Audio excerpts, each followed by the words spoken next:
ചെറുക്കാച്ച് വെറുതെ പെണ്ണുങ്ങളെ വർത്താനം കേട്ടിട്ട് ഓരോ പണി തുറക്കാൻ നിൽക്കാൻ കേട്ടോ. അത് നമുക്ക് ഭാവിയിൽ ദോഷം ചെയ്യും. പറഞ്ഞാ വേണ്ട.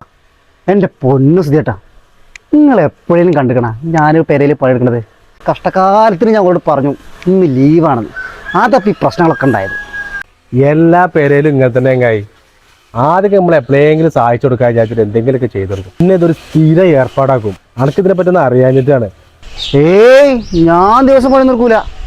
ഞാൻ എൻ്റെ ഓഫീസിൽ പോവാ. ആണുങ്ങളെപ്പോഴും ചേണായി നിൽക്കണം. നമ്മൾ പുറത്ത് പോയിട്ട് പണിയെടുത്തിട്ട് കൊണ്ടുവരുന്ന ആൾക്കാരാ. പെണ്ണുങ്ങൾ എന്ന് പറഞ്ഞാൽ അടുക്കളയിൽ പണിയെടുക്കുന്ന ആൾക്കാരാ. അറിയാം എനിക്ക്. അപ്പം നമ്മൾ ഒരിക്കലും എന്ത് പാടില്ല, ആണുങ്ങളെ വില കളയരുത്. ഇത് എപ്പോഴും ഓർമ്മിച്ചോളൂ. ആണുങ്ങളെ വില നമ്മൾ കളയാൻ പാടില്ല. അത് എന്താ വേണ്ടെന്ന് എനിക്ക് നന്നായിട്ട് അറിയാം. എന്നെ കണ്ടില്ലേച്ചി, ഞാൻ എന്തെങ്കിലും കാട്ടിച്ച് കണ്ടോ? ഞാൻ ഒന്നങ്ങോട്ട് മൂളിയാൽ മതി, ഓളെ അവിടെ നിൽക്കും. അറിയാം എനിക്ക്. അത് നമ്മൾ പവറാ. ആ പവർ നമ്മൾ പിടിച്ചു നിൽക്കണം. മനസ്സിലായോ? അതെ, ആ എന്താണ് വായലോക്കിക്കണേ? ഇങ്ങോട്ട് വന്നാണ് നിങ്ങള്.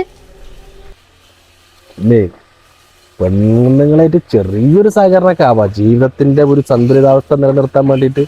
ഞാൻ പറഞ്ഞ മാതിരി തന്നെ വേണമെന്നില്ല കേട്ടാ. ചെറിയൊരു അഡ്ജസ്റ്റ്മെന്റ് ഒക്കെ വേണേനും. എന്താ ഞാൻ അങ്ങോട്ട് വരാൻ്റെ പേരേക്ക് കൂടുതൽ കാര്യങ്ങളൊക്കെ പറഞ്ഞുതരാണ്ട്. നിങ്ങളെ കഴിഞ്ഞിട്ട് വരി.